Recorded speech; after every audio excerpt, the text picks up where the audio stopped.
Buenos días a todos.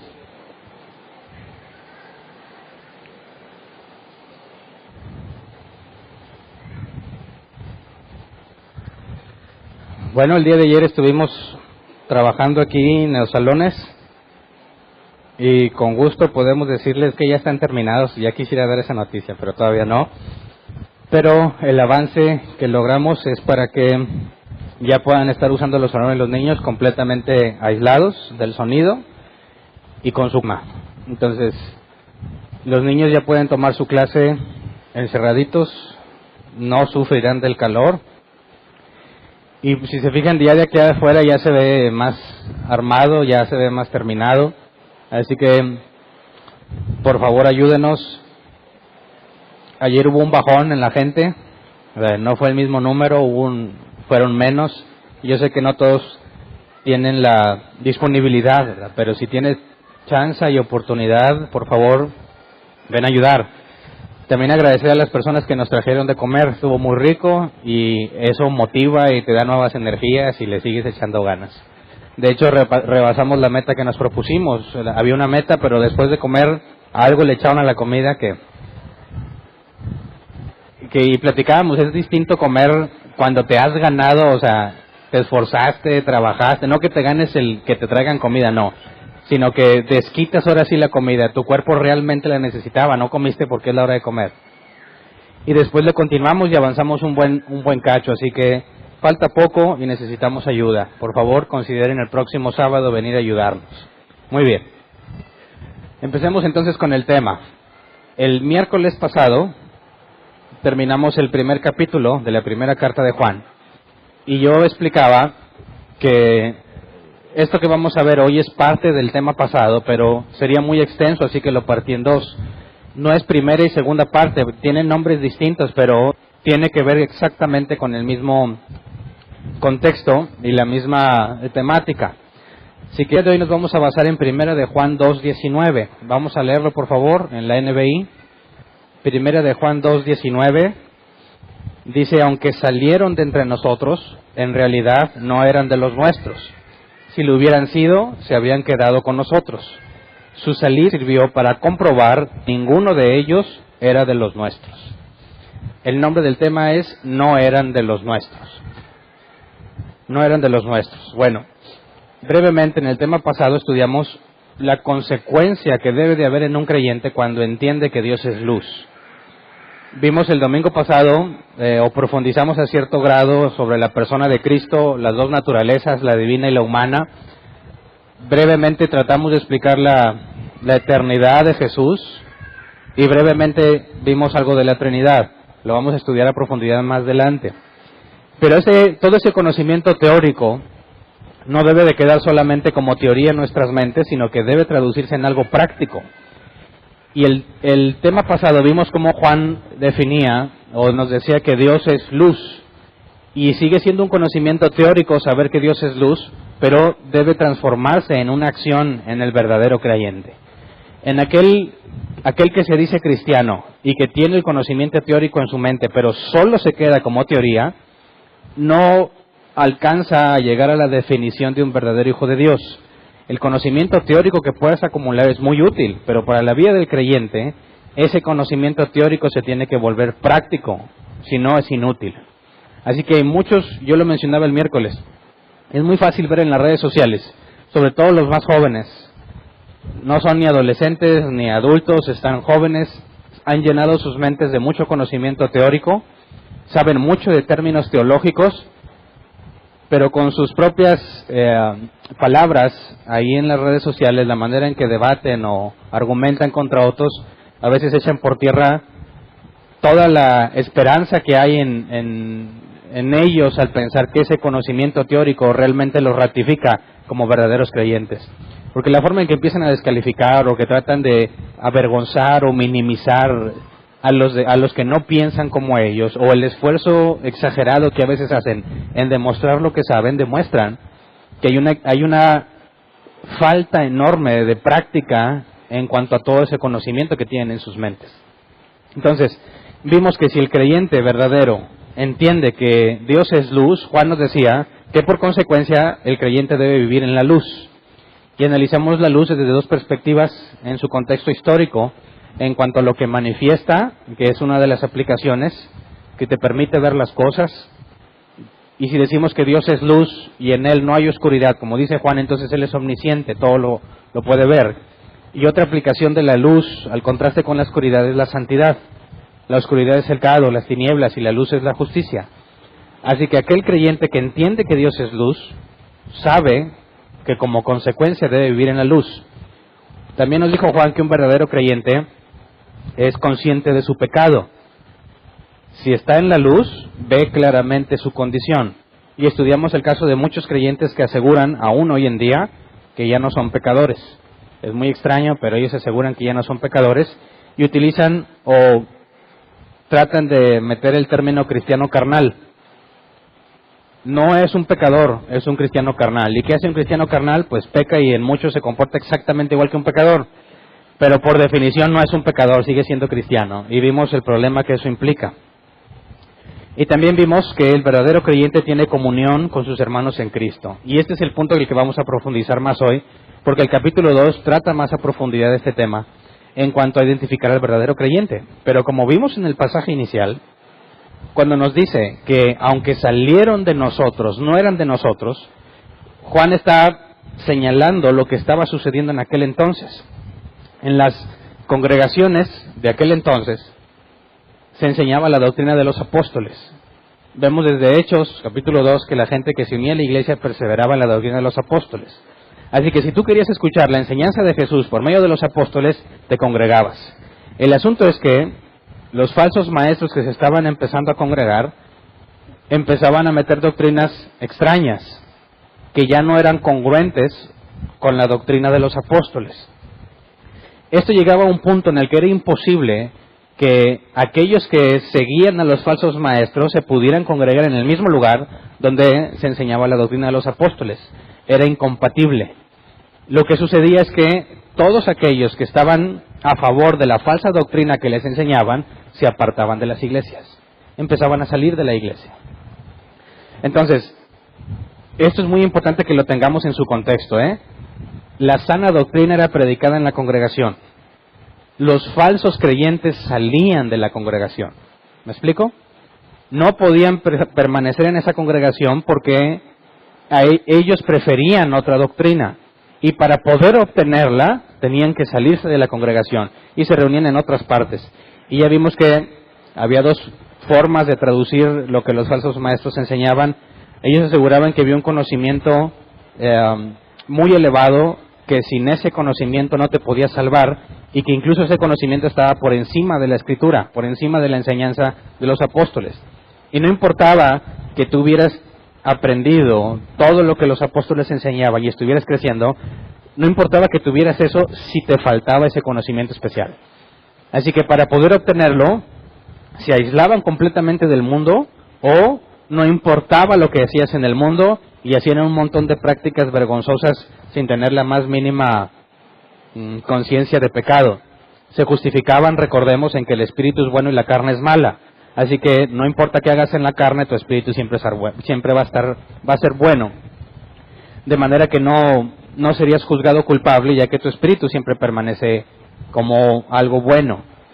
Entonces, cuando los apóstoles, en este caso Juan, se entera de este problema, tiene que enseñarles qué sucede con estas personas que estaban congregándose junto con los demás y de repente salieron. Ahora, entendamos que en nuestro tiempo es al revés, ¿ok? En aquel entonces las congregaciones cristianas todas empezaban con sana doctrina. El falso maestro tenía que ir a convencerlos de que la doctrina que tenían era equivocada, y todos los que estaban de acuerdo con los falsos maestros tenían que salir de la congregación. En nuestros tiempos es al revés, ¿verdad? Normalmente las congregaciones que se denominan cristianas tienen una doctrina muy grave, muy mala, falsa doctrina. Y es en nuestro tiempo que el verdadero creyente tiene que salir de esas congregaciones. Así que es al revés, ¿eh? En aquel entonces el falso creyente tenía que salir de las congregaciones con sana doctrina. Ahora lo normal es que el verdadero creyente salga de esas congregaciones con falsa doctrina, porque son muy abundantes esas congregaciones. Es una doctrina en distintos niveles equivocada, en algunos casos hasta descaradamente equivocada. Así que no nos confundamos. El problema no es que te salgas de una congregación, ¿ok? El problema es por qué. Así que en este capítulo, Juan se enfoca en aquellos que salieron de las congregaciones, y yo he visto que erróneamente tratan de aplicarlo las congregaciones con una doctrina errada, al decirle al que se va porque se dio cuenta que la doctrina es errada. Obviamente ya hizo lo que tiene que hacer, ¿verdad? Hablar con los dirigentes, hablar con el pastor, tratar de llegar a un acuerdo bíblico, y cuando no lo hay y manifiestan que no les interesa la escritura y dicen cosas como aquí se enseña lo que yo digo, o aquí se enseña lo que mi pastor dice, lo que la cobertura dice, negando completamente lo que la escritura enseña, entonces el verdadero creyente tiene que salir. Y luego le empiezan a decir, no, lo que pasa es que tú no eres de nosotros. Estabas con nosotros, pero tu salida demuestra que no eres de nosotros. Y bueno, en el sentido estricto de la palabra tienen toda la razón. Toda la razón. El problema es que ellos tratan de excusarse como los buenos que se quedaron y los malos que se fueron. Y leen estos pasajes y piensan que se confirma su idea de que el quedarse es lo correcto e irse es lo malo. Por eso en el contexto histórico siempre debemos tomar en cuenta cuando leamos este capítulo que ahí era al revés. La sana doctrina era predicada y los falsos creyentes tenían que salir porque no la toleraban. En nuestro caso es al revés. Pero entonces, en el contexto de lo que sucede con Juan, que los falsos creyentes, para poder seguir una doctrina distinta, tenían que salir de la congregación para que los falsos maestros les enseñaran. Bueno, bajo esa situación surgía la pregunta, ¿qué va a pasar con esos que se salieron? Parecían que eran creyentes, verdaderos. Estaban aprendiendo la misma doctrina que los que se quedaron. Estaban siendo instruidos por los mismos maestros. En algunos casos era Pablo, en otros era Tito, Timoteo. Aquí vemos que también Juan estaba involucrado. Ahora, si a pesar de que tenía esa enseñanza directa de las personas que Jesús encomendó en vida, aún así había personas que decidían salirse para seguir otra doctrina. Así que aquí entendemos un punto muy importante. Aunque tener un buen maestro es importante, no lo es todo, ¿verdad? A pesar de que a Judas el mismo Jesucristo le enseñó en carne y sangre, no sirvió de nada. Entonces, si algún momento te toca enseñar sana doctrina y alguno de los que les enseña se van a doctrinas falsas, pues si tú estás seguro que tu doctrina es correcta, pues no te agüites, ¿verdad? Si a Pablo, a Juan, al propio Jesús, las personas le ignoraban su doctrina, sabemos entonces que no se trata de que tengas un excelente maestro para poder vivir la vida cristiana, se requiere algo más. Y ese es el punto que trata Juan. ¿Qué pasa con esos que se salieron? Bueno, nosotros también hemos visto este fenómeno. Entre nosotros hemos llegado a ver, o no sé si todos, normalmente sucedió en los inicios de la congregación, en los primeros años, cuando empezamos a descubrir, porque nosotros no empezamos la iglesia como con la doctrina que tenemos hoy en día. Yo lo reconozco y lo he reconocido anteriormente. Incluso tuvimos que quitar los videos de las primeras predicaciones de Árbol Plantado porque nos dimos cuenta que la doctrina era equivocada. Así que yo espero que ya nadie tenga esos videos. Van a decir, mira lo que enseñaba Hernán. Pues bueno, primero cheque la fecha. Porque yo reconozco y lo he reconocido siempre que esta doctrina yo no la conocía. Y fue un proceso. En ese proceso, cuando empezamos a adentrarnos en la Escritura y empezamos a descubrir un montón de cosas que asumíamos que eran correctas, pero que a la luz de la Escritura nos dimos cuenta que no eran, empezamos a hacer muchísimos cambios. Y muchos de los que estaban con nosotros se fueron. No les parecían correctos los cambios que estábamos haciendo. Y se experimentó una baja considerable en la cantidad de asistentes y decíamos, pues ni modo. Para efectos de implementar lo que la Escritura enseña, pues que se vaya el que no esté de acuerdo. Y hubo personas que se fueron. Y luego después hicimos más ajustes y más ajustes y más ajustes. Y ya cuando estábamos un poco más estabilizados y estábamos entendiendo las doctrinas de la gracia, había personas que aseguraban entenderlas junto con nosotros, que hoy en día ni siquiera son cristianos, que viven en el mundo como si nunca hubieran conocido de Dios. Y no eran personas nuevas que vinieron aquí y luego se fueron al mundo. No, eran cristianos que tenían muchísimos años, según ellos, muchísimos años de ser cristianos. Habían encontrado en la doctrina que habíamos descubierto nosotros, que ellos también decían que se habían dado cuenta de un error grave que habían tenido durante años en su enseñanza cristiana, y a pesar de eso, se regresaron al mundo. Y dices, ¿cómo puede ser posible? Es más, otros incluso ahora maldicen y niegan a Jesús como Salvador.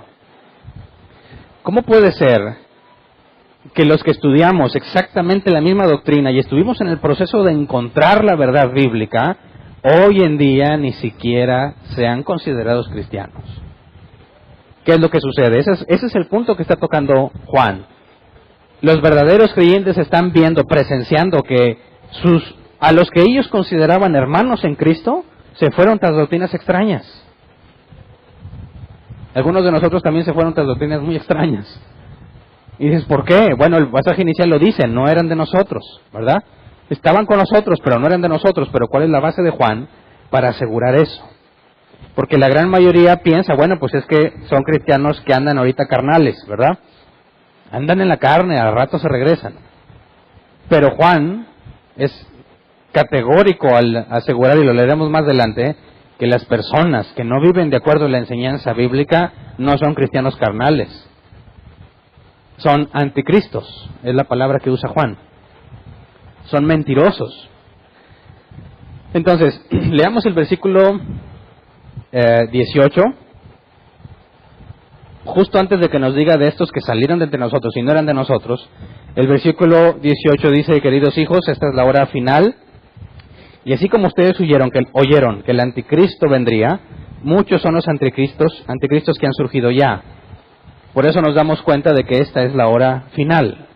Y aquí la palabra anticristo en el griego es anticristos, que se traduce como aquel que se opone al Mesías, o sea, el Cristo, al ungido, aquel que se opone al Mesías o se hace pasar por él, en un sentido de falsificarlo. Entonces, estamos acostumbrados a oír el anticristo y te vas luego a la marca de la bestia y el tiempo final, ¿verdad? Y fíjate cómo Juan sí habla del el anticristo, pero nos dice que ya ha habido anticristos. Así que hay uno en particular del cual habla Apocalipsis, ¿verdad? En el último periodo de tiempo de la tierra, o de la creación tal como la conocemos, se manifestará uno que es el llamado anticristo. Pero eso no implica que él es el único, ¿verdad? Juan nos dice que ya ha habido anticristos. Y esos anticristos no te van a andar poniendo marcas de la bestia, ni son adoradores de Satanás, en el sentido de que son muy descarados en su enseñanza. No, son de la iglesia, estaban en la misma congregación, no de la iglesia, estaban en la misma congregación, y después se apartaron, partiendo de que la congregación tiene sana doctrina, ¿verdad? Se apartaron porque se oponen a la enseñanza de Cristo. Así que el anticristo es aquel que se opone a Cristo. Y todavía, bueno, no sé cuántos han escuchado, no me acuerdo cómo se llama esta secta, donde un hombre decía que él era el verdadero Mesías y que nunca moriría, y luego se murió. Y luego salió su esposa a quedarse con todo el negocio, porque era un negocio millonario, muchísima gente les enviaba dinero. Salió a decir que no, que resulta que su esposo estaba equivocado y que pensaba que él era, pero ya descubrió que ella es. Así que no dejen de mandarles el dinero. Y bueno, ella enseña que ella es el Mesías. Y lo peor del caso es que muchos le creen. Mira, ya suficiente locura es que ella diga eso. Pero el que le cree está todavía peor. Ahora, creen en Dios, leen la Biblia. Se supone que estudian la Biblia y sin embargo creen que ella es el Mesías. Entonces, ¿es un anticristo? Claro. Claro, Jesús mismo dijo en Mateo 24, cuando digan ahí está el Cristo, no lo crean, porque vendrán falsos cristos.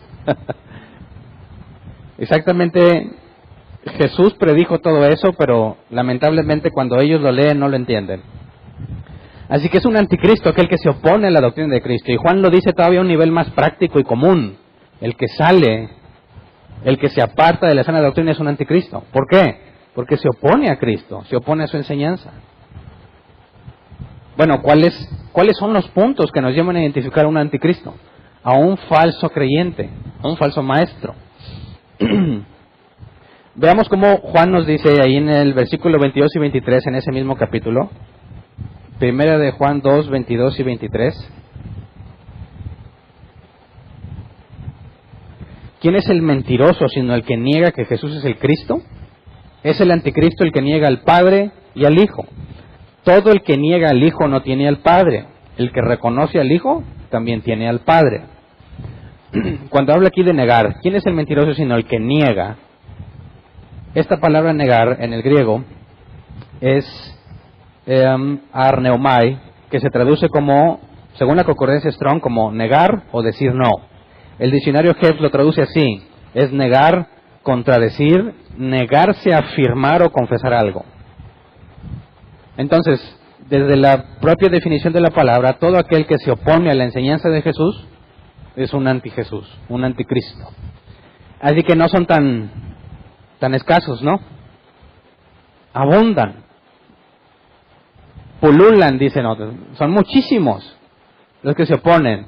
Y no estoy hablando fuera de las congregaciones, estoy hablando de dentro de las congregaciones. Son muchísimos los que se oponen a la enseñanza de Jesús y a veces ni siquiera están conscientes de eso. Es más, yo mismo era un anticristo. Yo enseñé cosas opuestas a las que Jesús enseñaba. Totalmente opuestas, pensando que realmente eran correctas, con la seguridad que me daba mi ignorancia. Así que encontrar un anticristo no es algo acá divino, espiritual o extraño. En nuestra cultura es lo más común. Entonces, cuando tú niegas, te opones, no afirmas lo que Jesús enseñó, estás en contra de él. ¿Qué pasa con aquellos nuestros amigos judíos ortodoxos o nuestros amigos musulmanes que aseguran que adoran al mismo Dios que nosotros, ¿verdad? Al Padre, pero niegan al Hijo? Tanto musulmanes como judíos ortodoxos niegan que Jesús sea el Mesías y niegan que sea el Salvador. Niegan que sea Dios. Bueno, según Juan, si niegas al Hijo, no tienes al Padre. Es un engaño pensar que puedes adorar al Padre negando a Jesús. Por las propias palabras de Juan, es imposible que un judío ortodoxo realmente le sirva al Padre y que un musulmán realmente le sirva al Padre. Y que un testigo de Jehová que también niega la divinidad de Cristo, es imposible que tenga al Padre. Y que un mormón que también niega la divinidad de Cristo, es imposible que tenga al Padre. Así que por eso dijo Jesús que solo hay un mediador entre Dios y los hombres. Y esto nos lleva a una conclusión lógica. Todo aquel que no reconoce a Jesucristo, Dios hombre, no puede salvarse. No importa que trates de cumplir la ley de Moisés. Si no tienes al Hijo, no tienes al Padre. Pero si tienes al Hijo, tienes al Padre. En el Hijo está la salvación. Ahora, ya que estos que se oponen a la enseñanza, que salieron de las congregaciones porque se oponían, podríamos identificar entonces, bajo las propias palabras de Juan, cuál es la enseñanza de ellos, de manera que podríamos determinar a los anticristos entre nosotros. A ver, levante la mano el que es un anticristo. Nadie la va a levantar, ¿verdad? Esa es una señal de que eres el anticristo. Que no lo reconoces, ¿verdad? No lo reconoces. Así que ¿cómo podemos saber entre nosotros si hay algún anticristo? No le puedes preguntar, te va a decir que no.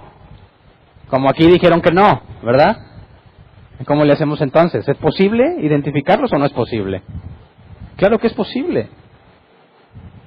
Se opone a la enseñanza de Cristo, así que nos tenemos que ir a lo más fundamental, que gracias a Dios Juan nos explica qué es eso fundamental.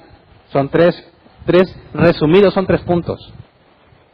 Y si una persona asegura ser creyente, pero no está de acuerdo en esos 3 puntos, no es cristiano. Así de simple.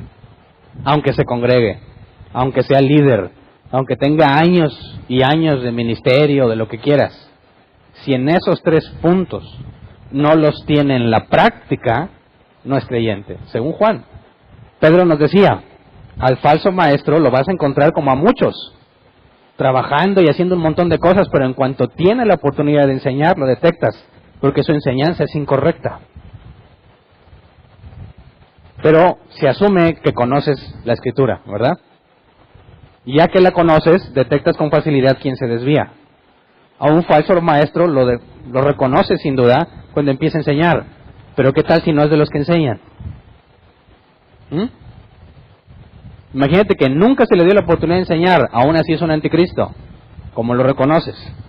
Bueno, analicemos el capítulo 2. De hecho, toda la carta nos da distintos tips y distintos señales, pero creo que el capítulo 2 lo resume de una manera simple para poder ver a una persona que sin abrir la boca para enseñar, se descubre a sí misma. Así que empecemos a leer el contexto. Vamos a 1 de Juan 1, 5 al 10, que es lo que vimos la clase pasada, para conectarlo con el capítulo 2, porque recordemos que en el original no está dividido por capítulos ni por versículos, y es una sola lectura seguida. Así que para no confundirnos entre cambio de capítulo, leamos desde los últimos versículos del capítulo 1. 5 al 10. 1 de Juan 1, 5 al 10. Este es el mensaje que hemos oído de Él y que les anunciamos. Dios es Jesús y en Él no hay ninguna oscuridad. Si afirmamos que tenemos comunión con Él, pero vivimos en la oscuridad, mentimos y no ponemos en práctica la verdad. Pero si vivimos en la luz, así como Él está en la luz, tenemos comunión unos con otros y la sangre de su Hijo Jesucristo nos limpia de todo pecado. Pausa. Aquí ya nos dijo dos cosas interesantes, ¿no? Si estás en la luz, bueno, tienes comunión unos con otros, habla el cuerpo de Cristo. Y la sangre de su Hijo te limpia de todo pecado. Y ayer vimos brevemente, y hoy voy a usar otro pasaje para afirmar lo que vimos ayer, de que hay cristianos que aseguran que con cierta cantidad de pecados acumulados pierdes tu salvación. ¿Qué dice la Biblia al respecto? Bueno, hoy vamos a ver un poco más de eso porque Juan lo menciona en el capítulo 2. Luego dice el versículo 8, si afirmamos que no tenemos pecado, nos engañamos a nosotros mismos y no tenemos la verdad. Si confesamos nuestros pecados, Dios que es fiel y justo nos los perdonará y nos limpiará de toda maldad. Pausa. Hace tiempo subí en la página de Árbol Plantado, en Facebook, una imagen donde se veía que el ejército norteamericano acababa de rodear a Osama Bin Laden. Es una parodia de cuando lo descubrieron que estaba escondido. Y están listos apuntándole sus armas. En el primer cuadro de la imagen, porque eran 3 cuadros, en el segundo cuadro de la imagen se ve que Osama Bin Laden está así. Y dice, Señor, Jesús te recibo como mi Señor y Salvador, amén. En ese momento lo matan. En el siguiente cuadro se ve que está en el cielo. Osama Bin Laden. ¿Por qué? Pues porque hizo la oración de fe. Así que, ¿dónde quedó la justicia? ¿Cómo es posible que Osama Bin Laden, al repetir una breve oración justo antes de que lo maten, eso lo lleve al cielo? Bueno, aquí dice, Dios que es fiel y justo nos los perdonará y nos limpiará de toda maldad, o sea, nuestros pecados si los confesamos. Entonces, lo que esa caricatura critica, ¿es verdad a la luz de la Escritura? ¿Sí o no? No importa qué asesino hayas sido, lo que hayas hecho, simplemente haces esa oración justo antes de morirte y listo. ¿Podemos deducir eso a partir de estos pasajes? No, por eso el capítulo 2 es muy importante. Pero esto muchos creyentes lo tratan de aplicar literal. Haz esta oración y te salvas. Nomás pídele perdón a Dios y listo. Ya te salvaste. Hay fiesta en el cielo.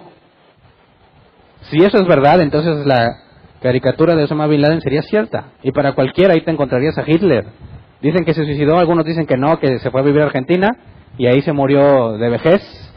Supongamos que se suicidó y justo antes de dispararse, Señor, perdóname tus pecados, amén, y se mata. Y despierta en los brazos de Cristo. ¿Porque confesó sus pecados? No. Es incongruente con la justicia divina. ¿Cómo podría ser declarado justo solamente porque repitió una oración? No tiene sentido. Dice el versículo 10, si afirmamos que no hemos pecado, lo hacemos pasar por mentiroso y su palabra no habita en nosotros. Por eso ayer, la clase pasada, estudiamos sobre aquellos cristianos que dicen que ya no son pecadores y que solamente son cristianos carnales. Capítulo 2, versículo 1 y 2. Mis queridos hijos, les escribo estas cosas para que no pequen. Pero si alguno peca, tenemos ante el Padre a un intercesor, a Jesucristo el justo.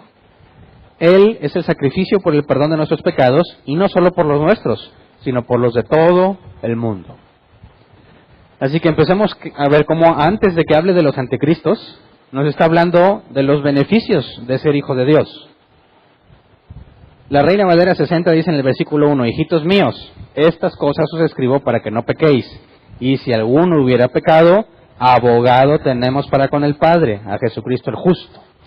Y no habla de intercesor, aquí la palabra griega es paracletos. Y se puede traducir como un abogado, alguien que te defiende, alguien que está cercano a ti. Entonces, ¿qué pasa si un cristiano peca?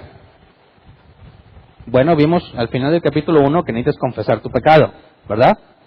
Confiesas tu pecado. Y luego, dice aquí que tenemos abogado para con el Padre, a Jesucristo. Y eso es muy interesante. Porque el versículo 2 dice, Él es el sacrificio por el perdón de nuestros pecados. Y ahí está una imagen del Antiguo Testamento y lo que se hacía en el templo. ¿Qué se tenía que hacer para que la ira de Dios ya no estuviera sobre ti? Hacer un sacrificio de propiciación. Lo que la Reina Valera 60 dice, Él es, en el versículo 2, Él es la propiciación por nuestros pecados. Y esta palabra significa que la ira es apaciguada, es decir, desaparece el enojo. Y dice Juan que Jesús es el sacrificio. Así que no está hablando solamente de que hagas una oración para obtener el perdón. Aquí habla de lo que sucedió con Cristo después de resucitar. Fue llamado sumo sacerdote, ¿recuerdan? Y leímos en la carta a los Hebreos que como no muere ya, Jesús no muere, al contrastarlo con los sumos sacerdotes terrenales, si Jesús no muere, por consecuencia nunca va a perder el sacerdocio que recibió, y por consecuencia siempre va a interceder por nosotros. Y entendimos en la carta a los Hebreos que el sumo sacerdote es un representante del pueblo, y según la condición del sumo sacerdote es como es tratado el pueblo. Así que si un sumo sacerdote en el tiempo del Antiguo Testamento tenía que ofrecer sacrificios por sí mismo para poder entrar limpio de pecado al lugar santísimo y de ahí pedir perdón por todo el pueblo, si él era válido, a Jesús, que fue perfecto y que no se entregó, no entró al lugar santísimo con un sacrificio, él mismo fue el sacrificio. Así que tenemos los dos elementos, Jesús es el sacrificio y el sumo sacerdote, las dos cosas. Bueno, si intercede siempre por ti, ¿será posible que por causa de pecado pierdas tu salvación? ¿Cómo ves? Vamos a otras palabras de Juan en esa misma carta. Primero de Juan 5, 18 y 19. Primero de Juan 5, 18 y 19. Sabemos que el que ha nacido de Dios no está en pecado. Jesucristo que nació de Dios lo protege y el maligno no llega a tocarlo. ¿Me explico? Sabemos que el que ha nacido de Dios no está en pecado. ¿Tú has nacido de Dios? Sí. ¿Pecas?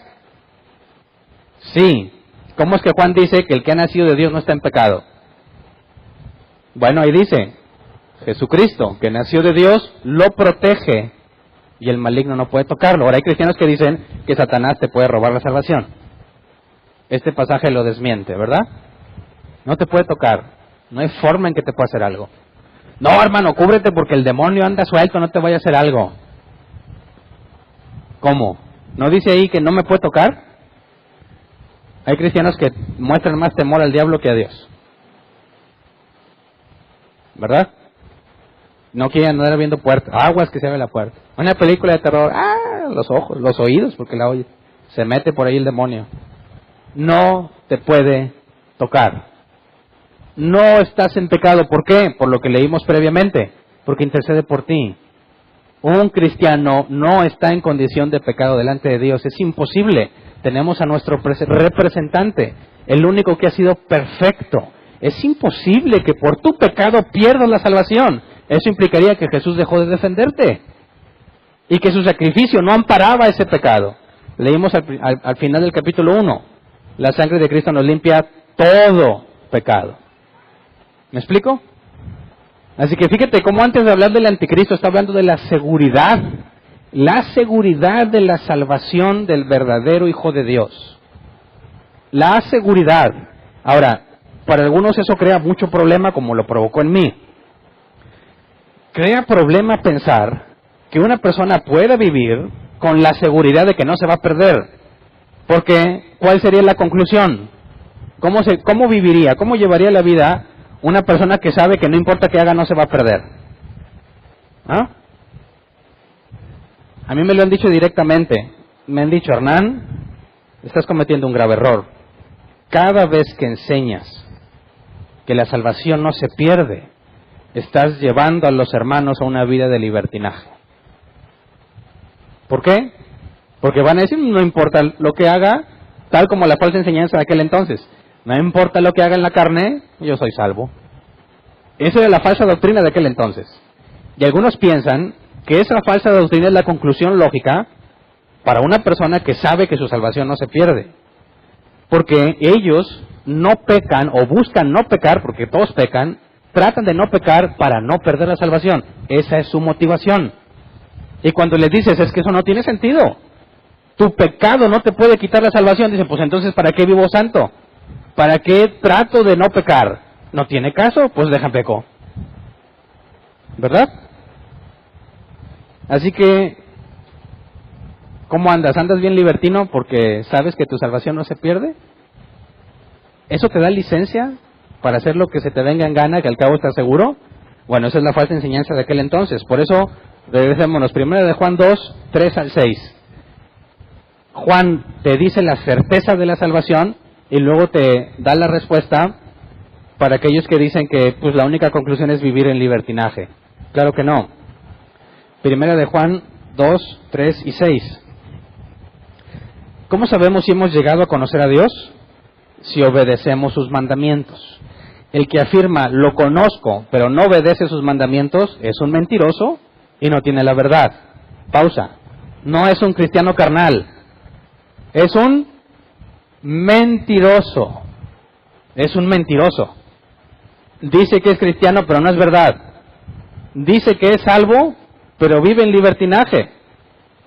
Es imposible pensar que una persona sabe que su salvación no se pierde y al mismo tiempo quiere ser santo, porque dicen, ¿para qué?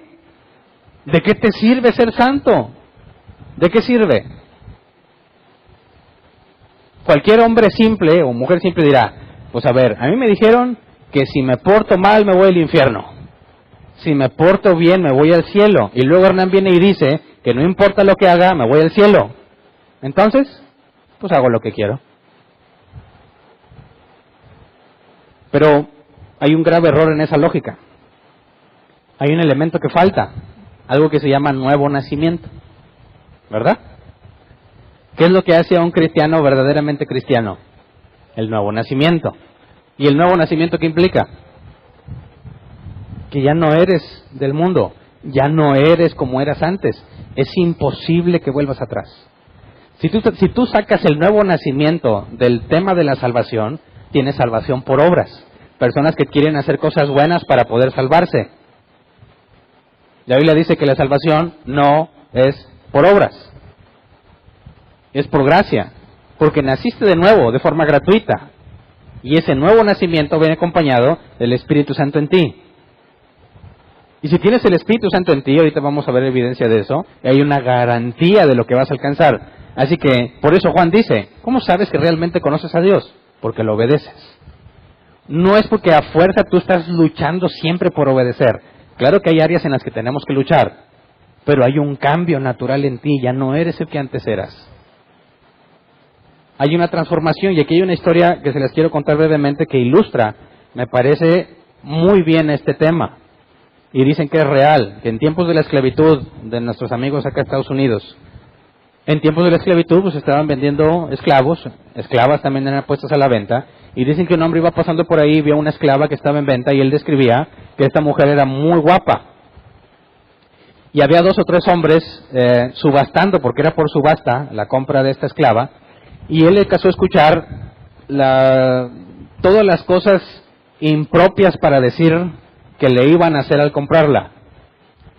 Me explico, ¿verdad? Empezaban a decir todas las cosas que le iban a hacer una vez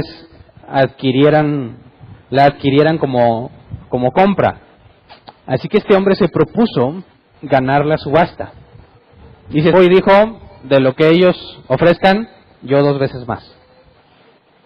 Y empezaron a levantar la oferta y él seguía manteniéndola 2 veces más, 2 veces más, 2 veces más. Llegó una cantidad muy alta y él seguía manteniendo que 2 veces más y ganó. Estaban muy enojados los que perdieron. Medio felicitaban al que había ganado porque se iba a llevar el trofeo. Y cuando se acercó a poder recoger a la esclava que legalmente, en aquel entonces, legalmente había comprado, la esclava le escupió en la cara. La tenían atada todavía. Bueno, la llevaron a donde él indicó, a su casa, y al ponerla ahí, cuando él se acercó a tratar de liberarla, volvió a escupir en la cara. Y ella pensaba en todo lo que habían dicho que le iban a hacer. ¿Cuál sería la razón por la cual este hombre perdió una enorme fortuna con tal de tenerla a ella? Su conclusión era lógica desde su punto de vista. Este hombre era deplorable y pervertido en todos los sentidos, dispuesto a gastar semejante cantidad de dinero. ¿Qué clase de cosas no le haría? Así que esta segunda vez que le escupió, este hombre se retiró y regresó con otro hombre. Y le dijo, quiero que conste hoy en día que ella va a firmar su carta de emancipación. O sea, donde legalmente queda indicado que es libre.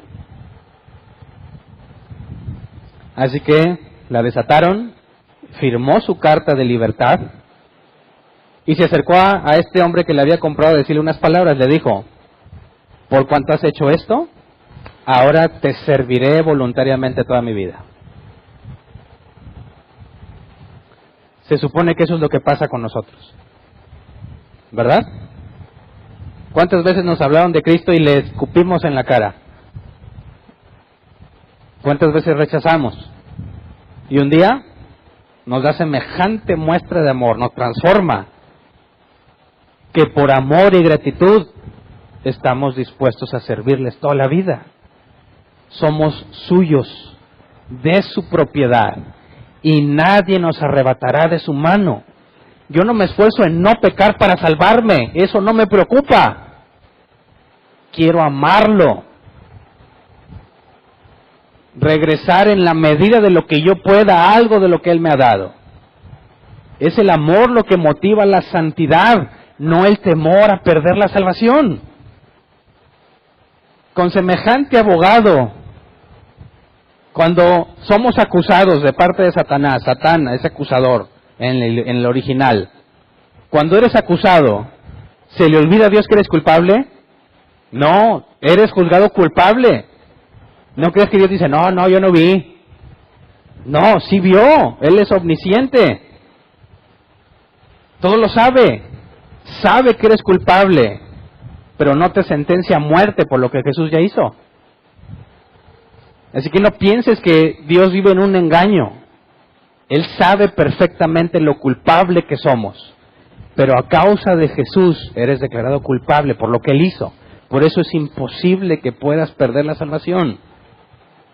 Por eso nuestra motivación es el amor, y es ahí donde fracasan los falsos creyentes, porque ellos no tienen eso. Y eso lleva a una vida práctica muy distinta a la del verdadero creyente. Por más que se esfuercen en aparentar, hay cosas que va a ser imposible para ellos, porque no han nacido de nuevo.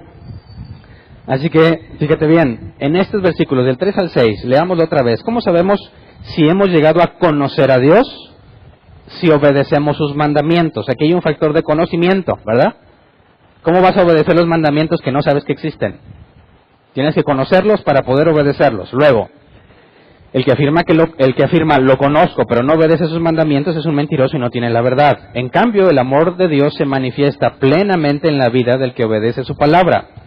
De este modo, sabemos que estamos unidos a Él. El que afirma que permanece en Él debe vivir como Él vivió. Así que una cosa es el conocimiento y la otra es unión con Él. Si somos uno en Cristo, tendemos a imitarlo. ¿Verdad? ¿Alguien ha imitado a otro sin tener conocimiento de que lo hace? Es fácil. Muchas veces nada más pon atención a los ademanes que usa un niño para hablar. ¿De dónde lo sacó? Del papá. ¿Y tú crees que él se propuso imitarlo? No. Eso viene solo por la comunión íntima y constante. Así que son las dos cosas. Tú no puedes tratar de vivir una vida santa si no conoces. Pero si conoces, pero no tienes una comunión íntima con Dios, no lo vas a poder imitar. Y se requieren las dos cosas: obedecer e imitar. El imitar viene en cierta forma como algo natural y tiene mucho sentido. Si te sabes pecador, si estás en la luz, como dice Juan, estás consciente de pecado. Cada mañana que oras, porque quiero pensar que oran todas las mañanas, o de perdido todos los días, aunque no sea en la mañana, tendrías que ponerte a cuentas con Dios porque sabes que eres pecador. Estás consciente de tu pecado. Y si siempre, continuamente le estás pidiendo a Dios misericordia por tus pecados, te pones a cuentas con Él por la falla, porque le has fallado cada que pecaste, viene alguien y te pide perdón, ¿lo perdonarías? O dirías, no, ¿qué crees que soy? Dices que incongruente, ¿no pides perdón todos los días? ¿No dijo Jesús, cuando oren digan, perdona nuestras ofensas, como también nosotros perdonamos a los que nos ofenden? Así que fíjate cómo se empieza a traducir en un comportamiento o una forma de relacionarnos con los demás hermanos en Cristo. Entonces, la manera en que imitamos no tiene que ver propiamente con un conocimiento que adquiriste, sino con algo que te empieza a resultar natural. Ahora, ¿hasta qué nivel debemos amar? Vamos a leer versículos 7 y 8, porque Juan nos empieza a hablar de un nuevo mandamiento. Bueno, uno viejo y uno nuevo, dice las dos cosas. Dice, queridos hermanos, lo que les escribo no es un mandamiento nuevo, sino uno antiguo que han tenido desde el principio. Este mandamiento antiguo es el mensaje que ya oyeron. Por otra parte, lo que les escribo es un mandamiento nuevo, cuya verdad se manifiesta tanto en la vida de Cristo como en la de ustedes, porque la oscuridad se va desvaneciendo y ya brilla la luz verdadera. Ahora, ¿cuál es este mandamiento que es viejo, pero nuevo, o son dos distintos? Yo pienso que si vamos a las palabras de Jesús, lo vamos a entender. Vamos a Juan 13, versículo 34 y 35. Juan 13, 34 y 35.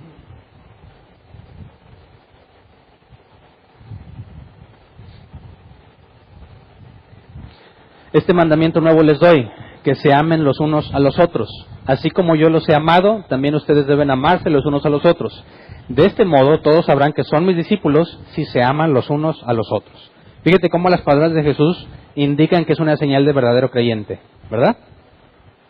El amor unos con otros. Pero ahí, ¿cuáles son unos con otros? Bueno, vamos ahora a Mateo 5, 43 al 48. Mateo 5, 43 al 48.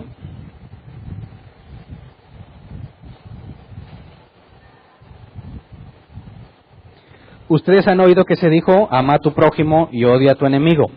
Pero yo les digo, amen a sus enemigos y oren por quienes los persiguen, para que sean hijos de su Padre que está en el cielo. Él hace que salga el sol sobre malos y buenos, y que llueva sobre justos e injustos. Si ustedes aman solamente a quienes los aman, ¿qué recompensa recibirán? ¿Acaso no hacen esto hasta los recaudadores de impuestos? Y si saludan a sus hermanos solamente, ¿qué demás hacen ustedes? ¿Acaso no hacen esto hasta los gentiles? Por tanto, sean perfectos, así como su Padre Celestial es perfecto. Así que el mandamiento nuevo que dice Jesús, de amar los unos a los otros, parte de uno viejo, ¿verdad? Cuando dijo, oyeron que se ha dicho, vamos a ese mandamiento viejo. Está en Levítico 19, 18. Levítico 19, 18. Dice, no seas vengativo con tu prójimo ni le guardes rencor. Ama a tu prójimo como a ti mismo. Yo soy el Señor.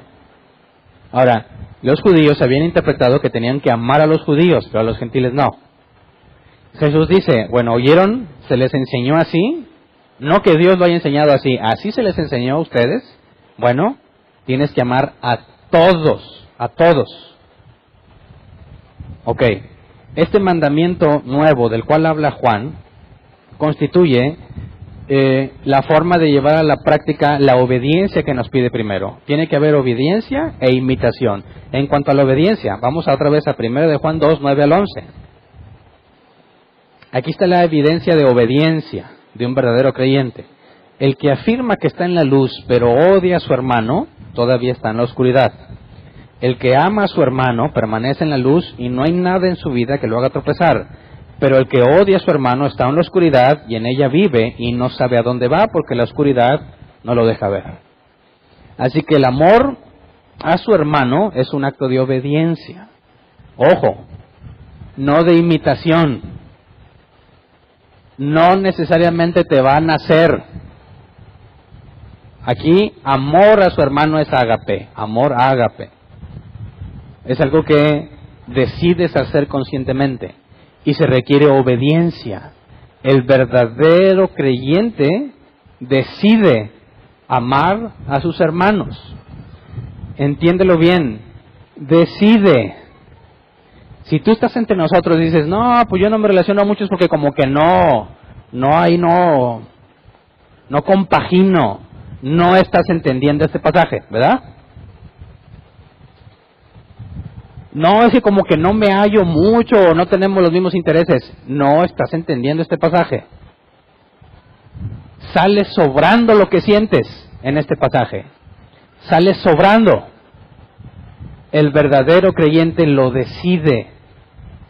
O sea, que entre los que están aquí, hay personas que aunque no los conocen a los demás, aunque no saben muy bien sus intereses, hacen un esfuerzo constante por conocerlos. Buscan que se dé un punto en el que podamos platicar, un punto en el que podamos convivir, independientemente de los intereses que tengas. ¿Por qué? Porque obedece. Porque obedece. O sea que un anticristo, ¿qué va a hacer? Va a estar de ermitaño entre nosotros. O va a tener un grupito nomás de los que creen como él, tal como los falsos maestros de ese entonces. ¿Verdad? ¿O no? Es claro, es muy claro. Si un verdadero cristiano, bueno, el que dice ser verdadero cristiano, no se esfuerza en convivir con los demás, es un mentiroso. Es un mentiroso. ¿Cómo puede ser que amas a Cristo pero no al cuerpo de Cristo? Así que, ¿cómo andas en cuanto al conocimiento de los de aquí? ¿Nada más tienes tu grupito reducido? Aguas que pasas por anticristo. No puede ser que vivas ermitaño. No puede decir, no, yo nomás vengo aquí a estudiar y aprender y ya. Tengo muchos compromisos. Ándale, anticristo. ¿Hasta qué punto debemos buscar esta comunión? Fíjate, Juan 1.7, recordémoslo, 1 de Juan 1.7. Si vivimos en la luz, así como Él está en la luz, tenemos comunión unos con otros, y la sangre de su Hijo Jesucristo nos limpia de todo pecado. Estar en la luz, tener comunión unos con otros. Aquí vimos en el versículo 10, en el capítulo 2 de 1 de Juan, el que ama a su hermano permanece en la luz y no hay nada en su vida que lo haga tropezar. Esto no significa que no peca. Esto está haciendo la alegoría de que si tú tienes luz para ver, pues no te vas a tropezar con algo que no ves. Porque el que está en la oscuridad, dice aquí, en ella vive, no sabe a dónde va porque la oscuridad no lo deja ver. Así que no está hablando de que no pecas, sino de que tienes el conocimiento suficiente para evitar caer en un problema. Y uno de esos problemas mencionados como base principal por Jesús, en esto conocerán que son mis discípulos, en el amor que se tienen, es algo que el que vive en la luz junto con Dios va a esforzarse en hacer porque ve claramente que si no lo hace, es un tropiezo. El falso maestro no se da cuenta de eso y vive feliz siendo un ermitaño en la congregación. El falso maestro no está consciente de que eso es un grave error porque no está en la luz y no le importa relacionarse con los demás. Así que al anticristo se le reconoce por el desinterés que tiene.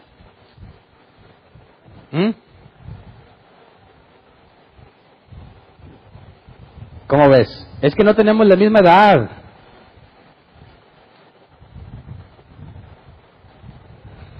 No. ¿Hasta qué nivel? 1 de Juan 3, 16 al 17. Aquí tiene que ver ahora con la imitación. Aquí hay un ejemplo. Versículo 16 nos habla de obediencia y el versículo 17 nos habla de imitación. En esto conocemos lo que es el amor, en que Jesucristo entregó su vida por nosotros. Así también nosotros debemos entregar la vida por nuestros hermanos. Ahí está la clave. En cuanto a la obediencia, ¿cómo entregas la vida por tus hermanos? ¿Te la tienes que pasar aquí todo el día en la iglesia? No. No vas a nada mundano y nada más te juntas con los cristianos, tampoco. ¿Cómo entregas tu vida? Mátenme por ellos, tampoco. Ya sabemos que entregar la vida por los hermanos no excluye los requisitos del servicio. ¿Se acuerdan que para el diaconado, para los ancianos, dice que el que no sabe gobernar bien su casa, no puede servir en la casa de Dios? Así que entregar la vida no es dejo mi familia y todo por los hermanos, tampoco. Sino que vas a hacer todo lo que esté a tu alcance por tener en orden primero tu casa, tu familia, y entonces servir a los hermanos. Eso implica de que no, es que tengo muchas cosas que hacer, no me alcanza el tiempo. No, eso no es entregar tu vida por ellos. Otra cosa es estudiar y permanecer fiel. No sabes el enorme poder de arrastre que tiene la vida cristiana, para bien y para mal. Porque una persona que auténticamente busca hacer las cosas bien y busca la santidad, cuando ve a uno que se dice cristiano que le vale y que no se esfuerza, se desaniman. Son tropezadero. Lo mismo sucede para cuando un cristiano tiene dudas genuinas sobre su fe. Hay cosas que no entiende de la Biblia, no encuentra la respuesta. Y luego se le ocurre hablar con alguien que dice, no, mucha letra mata. Tú no te metas en eso, lo destruye internamente. Llegan a la conclusión que muchos llegan, es una mentira. ¿Cómo puede ser que nadie tenga una respuesta a esto? Y los ateos se jactan de tener todas las respuestas. Claro, desde simple vista, si el ateo dice que tiene todas las respuestas y le preguntas a los cristianos y no las tienen, pues ¿qué estás haciendo en la iglesia? Pero un cristiano que se pone a meterse a estudiar en los asuntos difíciles para encontrar respuestas que demuestren que el Nuevo Testamento es confiable, que la fe es confiable y que pone su empeño en avanzar en ese conocimiento, y no nada más en tenerlo, sino en vivirlo, ayuda mucho a los demás creyentes, porque cuando vienen con una duda que los carcome por dentro y le demuestras que hay respuesta, te lo digo por experiencia, su cara cambia. Tienen nuevas fuerzas para seguir adelante y renuevan el compromiso que tenían en Cristo que habían dejado completamente olvidado. ¿Te esfuerzas por darle respuesta a los demás que no las tienen? ¿Te esfuerzas por ser un ejemplo de perseverancia? Hay cristianos que se enfocan por venir todas las reuniones. Y hay otros que dicen, no me dio así como que ganas. No, es que ya andaba cansado. ¿Cómo? ¿Sabes el efecto que tiene? Que cuando viene un cristiano que busca congregarse porque tiene poco tiempo y ve que los demás hermanos son constantes y hacen hasta lo imposible por no dejar de congregarse, como dijo el apóstol Pablo, no dejar de congregarse como otros tienen por costumbre. Realmente es muy útil ver a los demás que perseveran. Pero cuando ven que le das poca estima a eso, se deprimen y algunos tropiezan. ¿Cómo puede ser que aseguras estudiar y tener la iglesia sana, bíblica, y al mismo tiempo no te interesa congregarte porque tienes cosas mejores que hacer? Es incongruencia. Ahora, si definitivamente no puedes, por cuestión laboral, pues ni modo. Pero cuando puedes, y es fácil encontrar excusas para no venir, no estás cumpliendo con lo que debe. Así que, ¿cómo vas a ver un anticristo en esto? Cuando viene es un ermitaño y cuando no tiene ganas ni va a venir. No le interesa convivir. No le interesa dar un buen ejemplo. Tiene otras prioridades. Hay cosas más importantes que eso. dormir. Es más, he escuchado a algunos, no, es que pues discutí con mi pareja. Ah, no, bueno, la Biblia es clara en eso, ¿no? Te puedes dejar de congregar si andan peleados. ¿Cuál es la justificante? No, están peleados, bueno, vengan y den la cara. A ver, viene a estudiar de Dios, a ver si puede seguir con el corajote. Gracias. Ahora, yo te lo digo por experiencia, ¿eh? Ha habido momentos en los que Vero y yo teníamos discusiones y como quiera venimos. Y es más, yo tengo que predicar. ¿Sabes lo que se siente cuando hablas de Dios y tú estás en un problema no arreglado? Es insoportable. ¿Por qué? Porque el Espíritu Santo te empieza a poner, ándale, ahí estás mal. No es soportable, tienes que ir a ponerte a cuentas. Pues yo, no voy a predicar, ¿por qué? Porque me peleé con Vero. ¿Cómo? Pero el anticristo. Va a salir un chorro de cosas. Le van a sobrar las excusas para no venir. Tenía muchos problemas. No, bueno, también, qué gran excusa. ¿No se supone que por medio del conocimiento y la comunión con los hermanos avanzas en la vida cristiana y eso te lleva a tener más sabiduría para resolver problemas? ¿O cómo es que la ausencia en la iglesia te va a ayudar a resolverlos? No tiene sentido ni lógica. Así que Juan nos está dando información muy útil. El anticristo, si te fijas, no requiere de argumentos doctrinales profundos para quedar en evidencia. Son las actividades simples de la vida del creyente las que lo ponen en evidencia. Y podrá tener mucho conocimiento teórico, pero si en esto fracasa, ¿qué excusa puede tener? ¿De qué le sirve todo el conocimiento en su mente si esto no lo puede llevar a cabo? Es que dicen algunos, pues es que yo soy más de ser introvertido. ¿Has escuchado eso? Hay extrovertidos, ¿verdad? Todos conocemos al menos un extrovertido. Siempre está hablando y organizando y a fuerza quiere estar conviviendo con los demás. ¿Todos los cristianos deben ser extrovertidos? Claro que no. Estás viendo a un introvertido de corazón. Tú le puedes preguntar a mi esposa, antes de tener la responsabilidad de pastor, ¿qué tanto me importaba convivir con la gente? Nada. Cero, nada. No me importaba en lo más mínimo. Ahora, ¿dejé de ser introvertido? No. Pero obedezco. ¿Sabes qué? El introvertido, la única diferencia que tiene con el extrovertido no es que no hable con las personas. No es eso. Es cómo te recargas de energía para seguir adelante. El introvertido, como yo, va a necesitar tiempos de soledad. Tiempos en los que no oyes nada. No sabes de nadie. Te pones a leer o a estudiar o a hacer algo o convivir con tu familia y se siente que la energía llega otra vez para seguir echándole ganas. Si no tiene la oportunidad de aislarse, lo vas a ver todo, que no aguanta más, porque la convivencia con la gente le merma energía. El extrovertido es al revés, está solo y lo ves agüitado. Necesita la gente para cargarse de energía.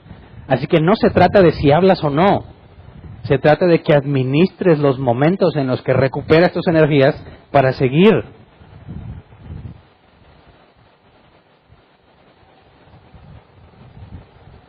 Tenemos que obedecer, ¿verdad? No me vengas con que eres muy emo. Para eso se requiere obediencia. Obediencia. Ahora, veamos una pausa que hace Juan. Vamos a leer primero de Juan 2, de 12 al 14.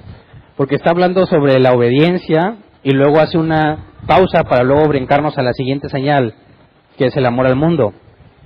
Pero es muy interesante ver esta pausa que él hace. Versículo 12 al 14. Dice, les escribo a ustedes, queridos hijos, porque sus pecados han sido perdonados por el nombre de Cristo.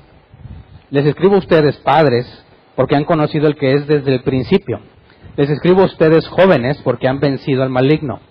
Les he escrito a ustedes, queridos hijos, porque han conocido al Padre. Les he escrito a ustedes, padres, porque han conocido al que es desde el principio. Les he escrito a ustedes, jóvenes, porque son fuertes, y la palabra de Dios permanece en ustedes, y han vencido al maligno. Repite 2 veces, ¿verdad? Para padres, hijos y jóvenes. En las primeras 3 veces habla en presente, les escribo. En la siguiente vez habla de les he escrito en pasado. Yo estuve investigando por qué lo repite, nada más cambia el tiempo de la conjugación del verbo y no encontré que nadie sabe por qué a ciencia cierta, y lo más posible es que sea un género literario de aquel entonces. Se acostumbraba a escribir así para repetir las cosas, pero no se sabe con certeza, pero sí podemos ver que habla de los hijos, los padres y los jóvenes, ¿verdad? ¿Está hablando de la edad o de otra cosa? ¿Está hablando de la edad o de otra cosa? No creo que esté hablando de la edad. Porque a los padres, en el sentido de una palabra, una persona con más edad, haciendo referencia a los ancianos, los que, como la Escritura dice, en tiempos de nuestros padres, haciendo referencia a los más ancianos, a los que ya dejaron de vivir. Les escribo a ustedes padres, y luego ustedes jóvenes y ustedes hijos. Yo concuerdo más con la idea de que está hablando de la madurez, ya que la edad no necesariamente en las cosas de Dios trae madurez, ¿verdad? Puede que tengas a alguien de 40 años de edad, joven, porque ya voy a cumplir 40, pues se lo digo, joven, que es nuevo en las cosas de Dios, y no puedes hablar de madurez a pesar de la edad que tiene. Y puedes encontrarte a alguien de 20 años muy maduro en las cosas de Dios porque tiene 5 o 7 años de creyente. Así que no puede estar hablando en cuanto a la edad, habla en cuanto a la madurez. Y esto implica que reconoce 3 tipos de personas en su madurez: los niños, los jóvenes y los adultos. A los adultos, a los niños les dice por qué sus pecados han sido perdonados por el nombre de Cristo. Son los nuevecitos, es prácticamente lo único que saben, ¿verdad? Que fueron limpiados de pecado y tienen una vida nueva. A ustedes padres, porque han conocido al que es desde el principio, tienen tiempo conociéndolo, y a los jóvenes, porque han vencido al maligno. Entonces en la iglesia tendrás a los nuevos, a los jóvenes que van madurando, pero todavía no tienen la capacidad para estar guiando a otros dentro de un ministerio en la congregación, pero que tienen muchas energías. Los ves muy activos trabajando, están aprendiendo. Y los más maduros también deben de trabajar, pero su enfoque va a ser en guiar a los demás. Pero fíjate cómo les escribe sin poner en duda que son hijos de Dios. Está hablando sobre los falsos cristos, ¿verdad? Sobre la seguridad que hay en la salvación, de cuál es la señal en cuanto a amor a los hermanos, y luego les dice, pero ustedes sí conocen a Dios. No está hablando de los de la iglesia, si te fijas, les está animando y haciéndoles ver que Él confía en su salvación, que Él los reconoce como verdaderos creyentes. Cuando habla de aquellos que no están amando a los demás, no está hablando de la congregación, sino de los que se fueron, los que se están yendo. De ellos no tiene duda, está hablando de los que se fueron. Cuestiona lo de ellos, los que se fueron, no de los de su propia, no de los que están permaneciendo firmes en esa congregación donde está la doctrina de los apóstoles. Ahora vamos al versículo 15 al 17, que esta es la última señal que veremos hoy.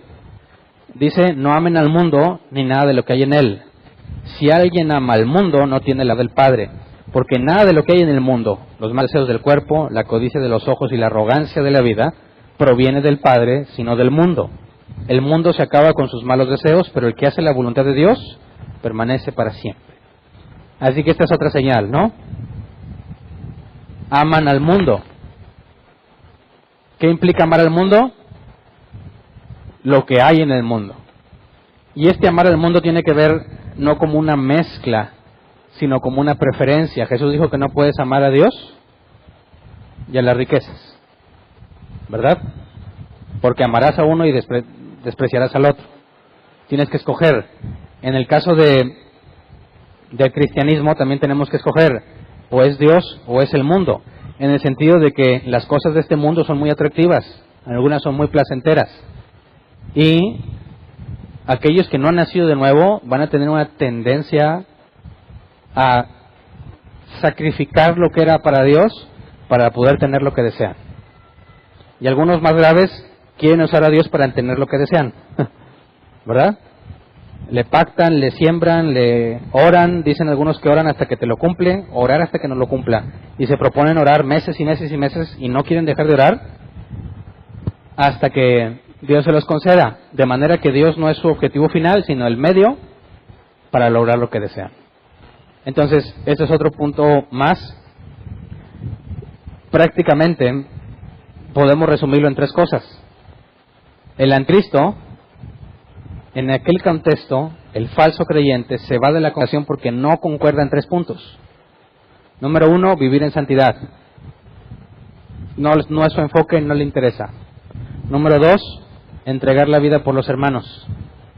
No tiene tiempo, no quiere, no cree que valga la pena, no encuentra gentes como él. Tercero, no quiere dejar de amar al mundo. Su enfoque está en prosperar, en obtener un mejor trabajo, en tener una mejor casa, un mejor carro, y sacrifica las cosas de Dios por lograrlo. Bueno, hay muchos de esos que juran ser cristianos, y es más, hay congregaciones llenas de esos.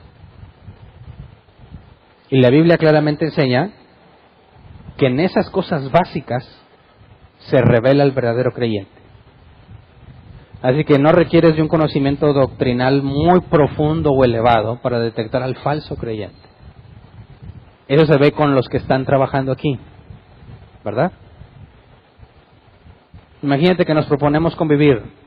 Debe de haber un esfuerzo individual en el sentido de que tú por tu parte, aunque la iglesia no lo organice, si tú eres un verdadero creyente, tienes que estar buscando relacionarte con todos.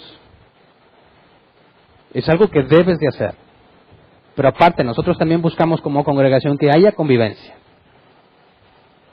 Así que no puedes decir, bueno, pues es que en la iglesia no nos hacen convivir. No, eso no tiene nada que ver. Si tú eres un verdadero creyente, te tienes que esforzar por convivir con los demás. Y si lo que hacemos aquí en la iglesia, pues con mayor razón participar, aprovechar que estamos todos aquí. Pero no puedes tener una vida secular y una cristiana en el sentido de que toda la semana te dedicas a tus cosas y el domingo a la iglesia. No es congruente. La iglesia no nada más es aquí la reunión que tenemos. La iglesia son todas las personas que han nacido de nuevo. Y no puedes separarte o vivir alejado de la iglesia y nada más regresar los domingos. Tiene que haber un compromiso de tu parte por relacionar. Invitarlos, que te inviten, propiciar, aunque sea de cooperacha, nos cooperamos todos, pero hay que convivir. No los conoces, no importa, invítalos. Te invitaron y no los conoces, diles que sí. Tienes que hacer el esfuerzo por hacer esta parte. Así que veamos la parte final del capítulo, 1 de Juan 2:24 en adelante.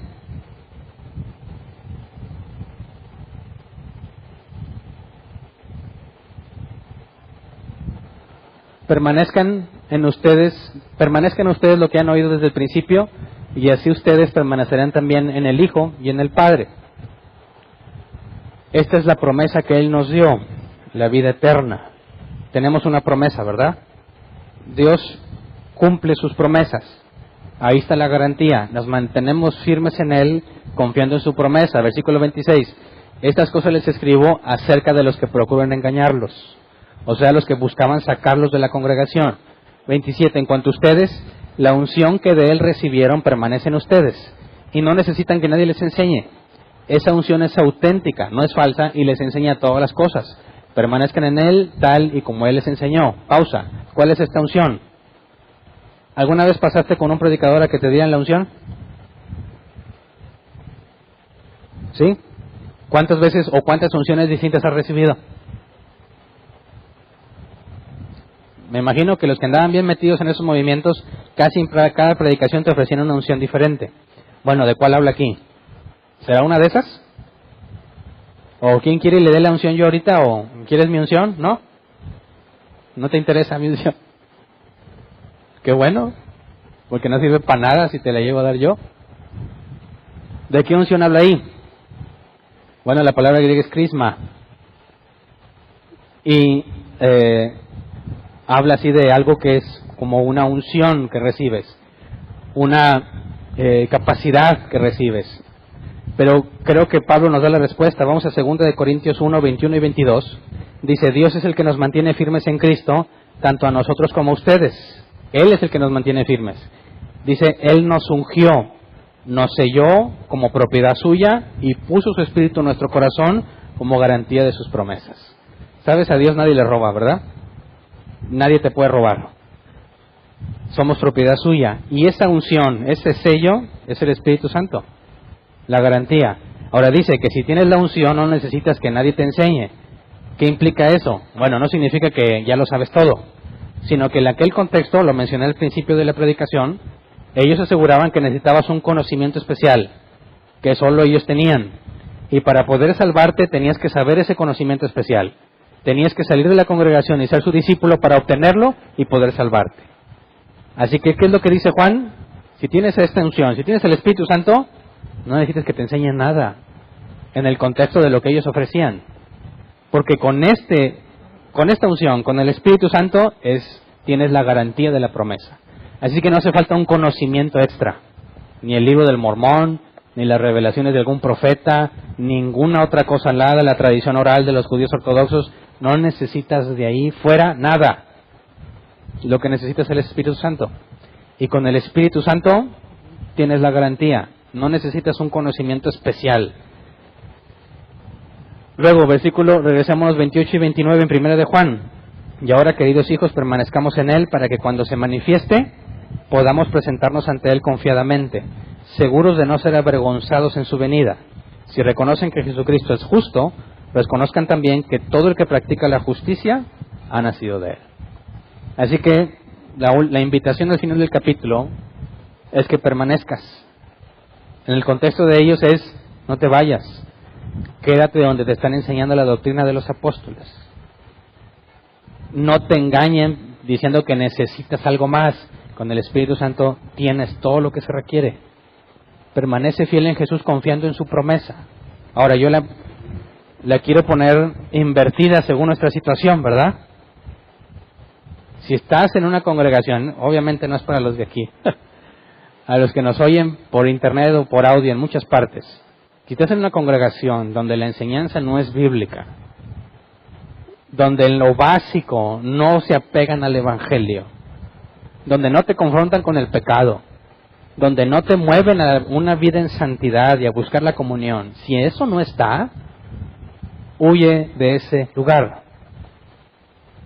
No, te digo lo opuesto, no permanezcas ahí. Sal. Busca un lugar con sana doctrina.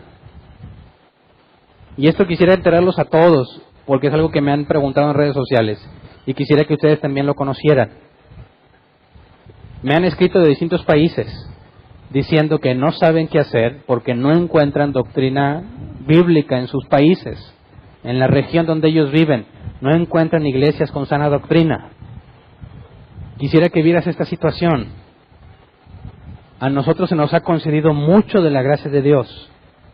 Estamos avanzando y escudriñando juntos en el conocimiento de la Escritura. Y hay personas en otros países, principalmente me han escrito de Colombia, donde tienen un problema, por más que buscan, no encuentran iglesias con doctrina bíblica. Y dicen, ¿qué hago? ¿Qué les recomiendas?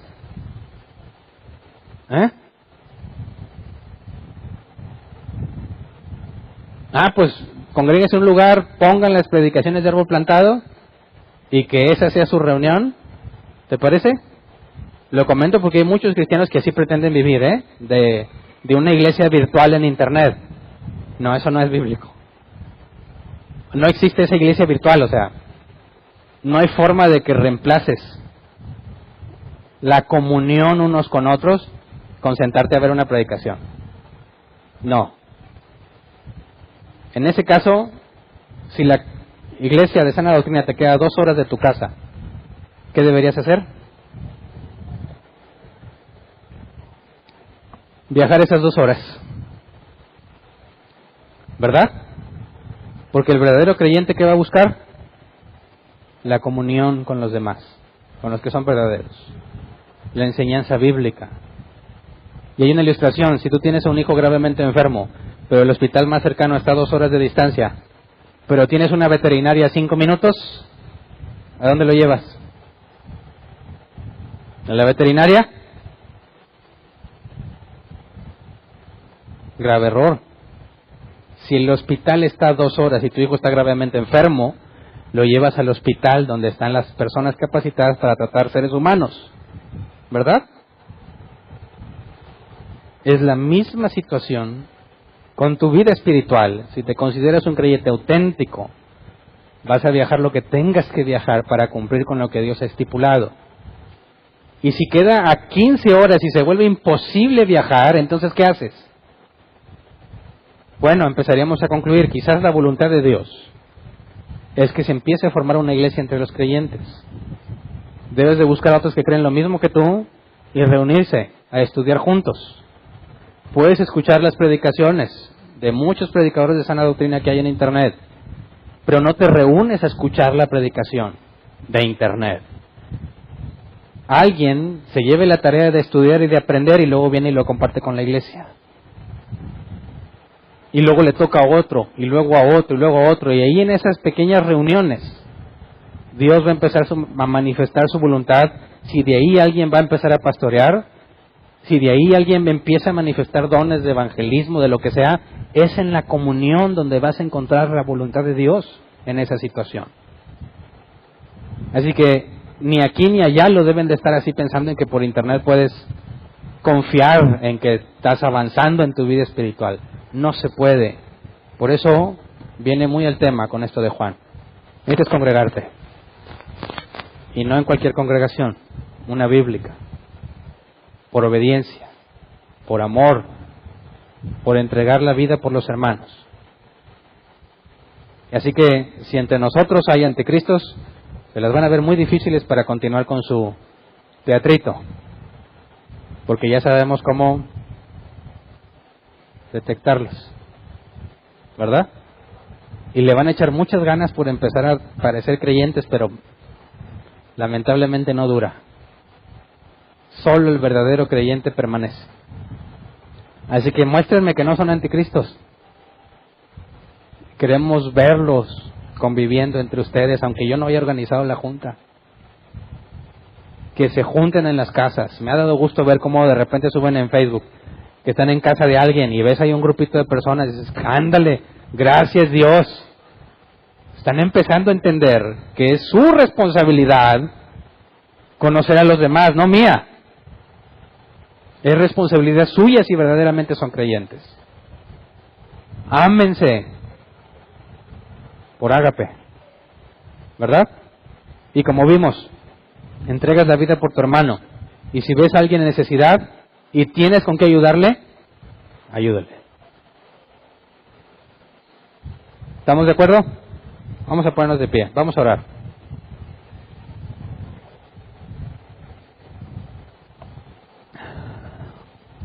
Así como la enseñanza de aquel entonces, quien no esté de acuerdo en amar a los hermanos, buscar la santidad, entregar su vida por los hermanos, no amar al mundo, ¿sabes qué? No va a durar mucho aquí. Se va a tener que ir. No va a aguantar. Y cuando se vayan, podremos decir como dice Juan, estaban con nosotros, pero no eran de nosotros. Su salida dio para demostrar que no eran de nosotros. Porque aquí nos interesa lo fundamentalmente bíblico, ¿verdad? Ahora, si alguien se cambia de ciudad y se va, no vas a decir, estaba con nosotros pero no era de nosotros, no, ¿verdad? No aplica, no es el hecho de que salías de la congregación, es la oposición a la doctrina bíblica. Así que oremos por 2 cosas. Número 1, si somos auténticos creyentes, pidamos a Dios que se manifieste lo que Él dijo. En esto conocerán que son mis discípulos, en que se aman unos a otros. Que nos propongamos de corazón, por obediencia, recuerda que eso no lo vas a sentir al principio, por obediencia al convivir. Y número 2, que Dios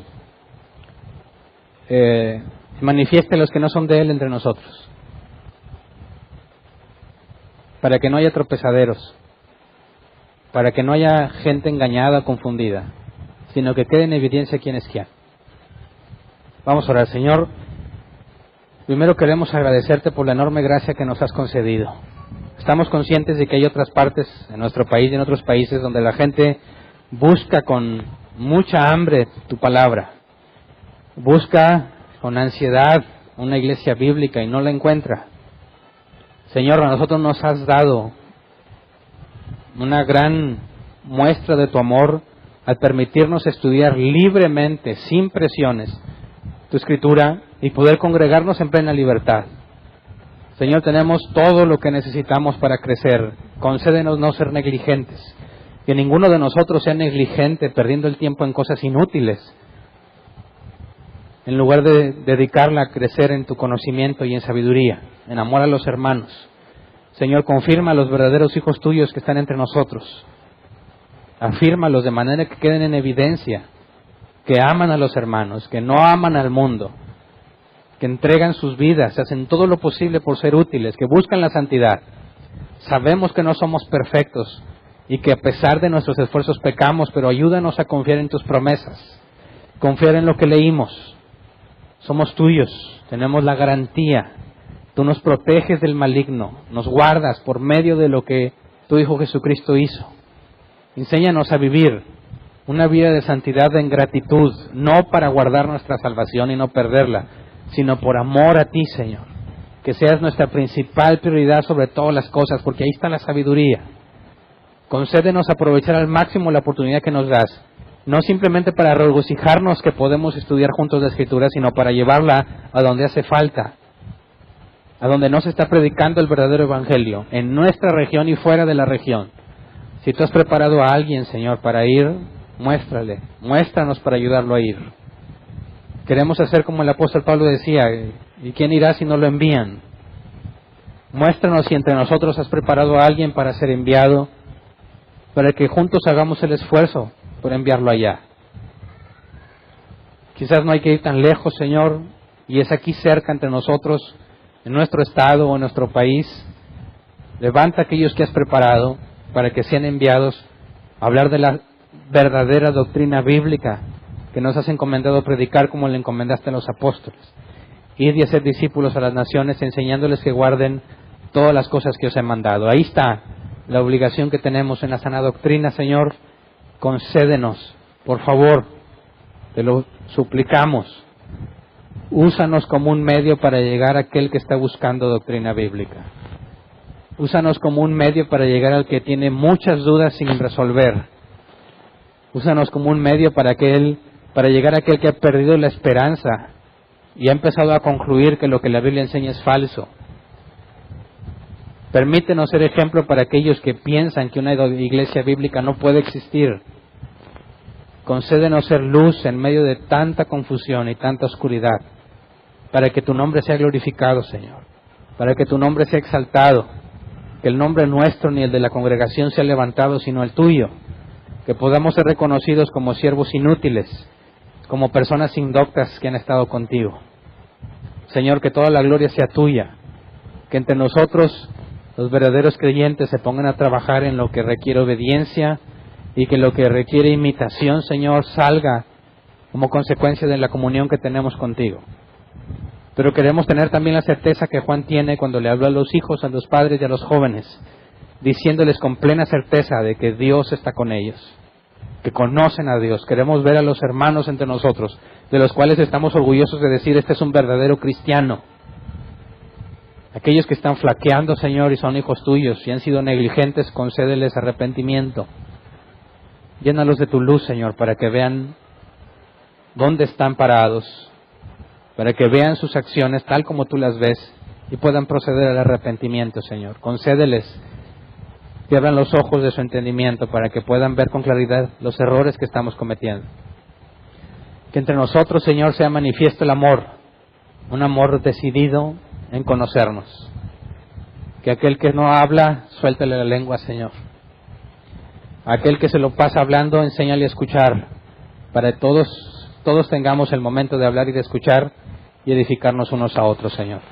De antemano, que tu voluntad se haga entre nosotros, para que sea confirmado el llamamiento que nos has hecho, que podamos confirmar nosotros mismos y de afuera que somos tu iglesia, Señor. No la única, sino una de las congregaciones que tienes repartidas en todo el mundo, donde hay verdaderos creyentes, Señor. Gracias de antemano. Amén. ¿Pueden sentarse? Sección de preguntas. Si tienes una pregunta, levanta tu mano y te llevan el micrófono. Preguntas relativas al tema, ¿verdad? Si la pregunta que quieres hacer no va al tema, por favor acércate al final con confianza y nos ponemos de acuerdo para resolverla, ¿ok? ¿Alguien tiene una pregunta? Levante su mano. ¿Me ayudan de qué lado? Gracias.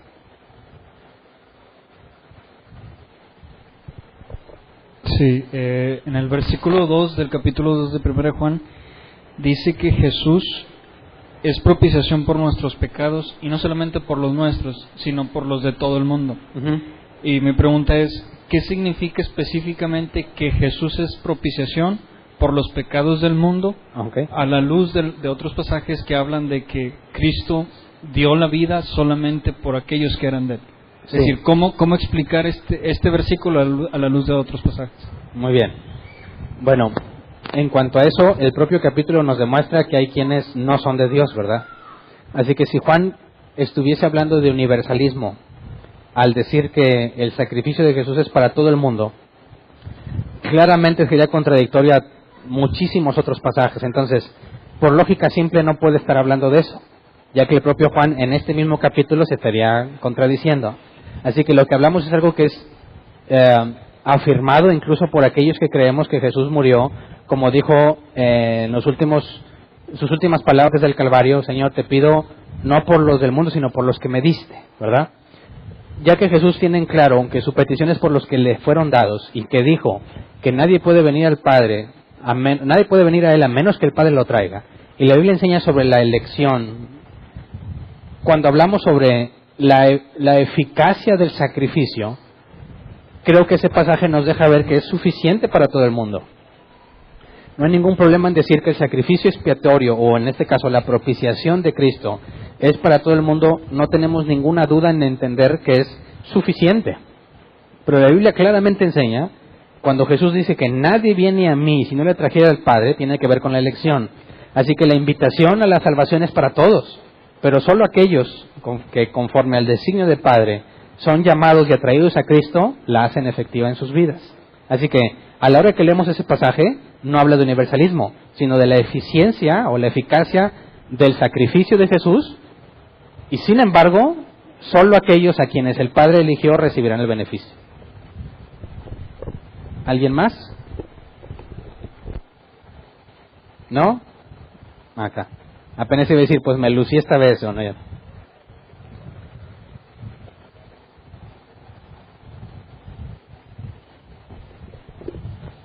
Buen día, pastor. Buen día, Hermanos. En alguna parte de la predicación, pastor, podemos entender cuando el apóstol Juan habla de la palabra nosotros, como que si se estuviera refiriendo a lugares físicos construidos por hombres. Mi pregunta es, si es así, ¿a qué iglesia se estaba refiriendo? Porque algunas partes de tu mensaje se puede entender así. Se refería a los que salieron de los Corintios, de los Efesios, de los Gálatas, de los Colosenses, de los Filipenses, porque al menos yo así lo he entendido. Cuando habla de la parábola del trigo y la cizaña, pues yo he entendido que incluso dice van a crecer juntos. Entonces, si el apóstol Juan, cuando dice nosotros, se refiere a un lugar específico, incluso tú lo subiste a nivel ciudad, ¿verdad? Te digo por esto, porque en uno de los pasajes que leímos también dice, pero si la unción que recibiste de Él permanece en ti.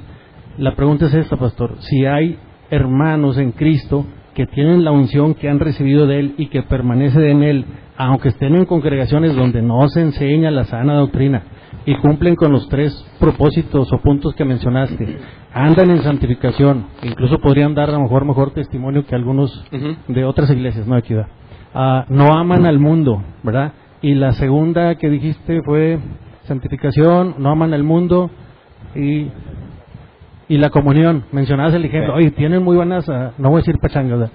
Tienen muy buenas reuniones, y oye, cumplimos con lo que dijo Hernán en el video, ¿verdad?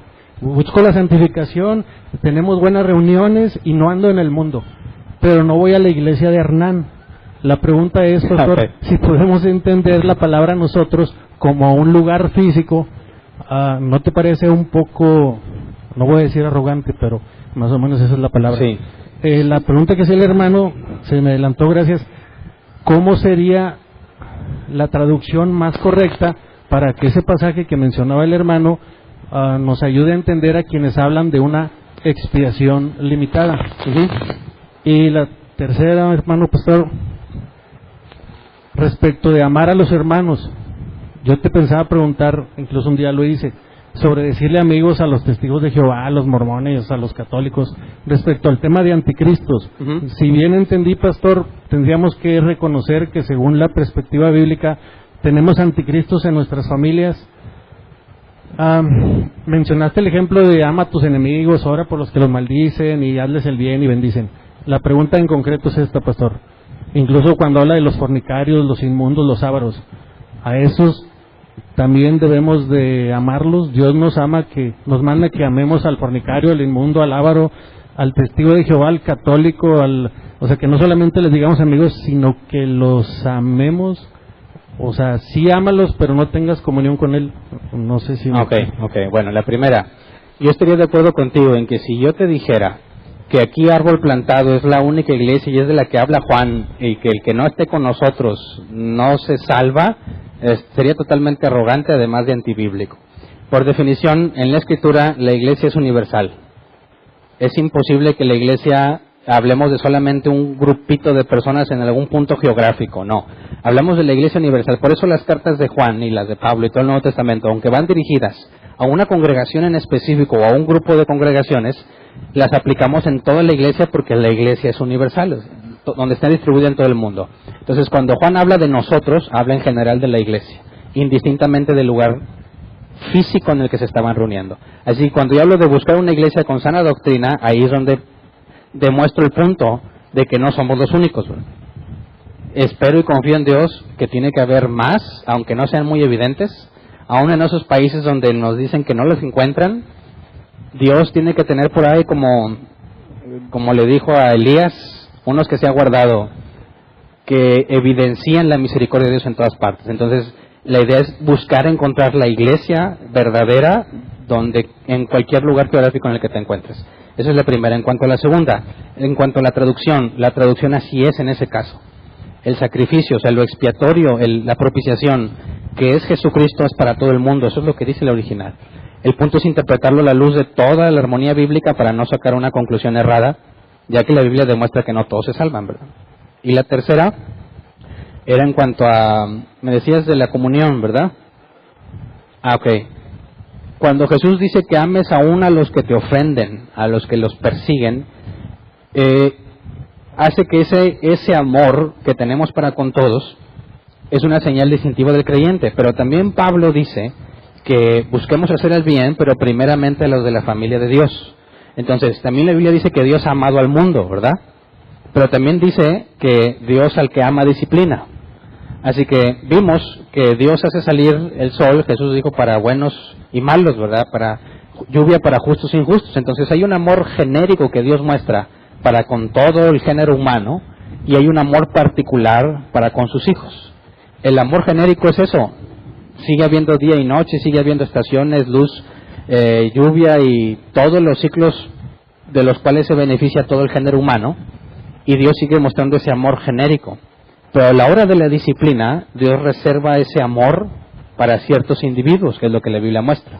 En el caso de Judas vemos que se dejó sin corrección. En el caso de Pedro hubo una corrección. Y vemos que Dios le dijo a Moisés, tendré misericordia de quien quiera tenerla, seré clemente con quien quiera hacerlo. Ahora, de esa misma manera, nosotros aplicamos el amor. Jesús le dijo a los judíos, ¿verdad? Si te piden llevar la carga una milla, pues llévala la extra. Entonces, amamos de forma genérica a todos, aunque sean enemigos y nos maltraten, tenemos que mostrar un amor genérico. Pero ese amor genérico no es lo mismo, o no se compara con el amor específico en la familia de Dios.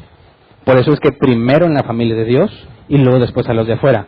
Pero sería un error pensar que son gente ajena a la que no les debes demostrar amor, todos aquellos que no sean nuestros hermanos en Cristo. A todos hay que mostrárselo. ¿Me explico? ¿Alguien más? ¿Habían levantado la mano por acá? ¿Me ayudan con el micro?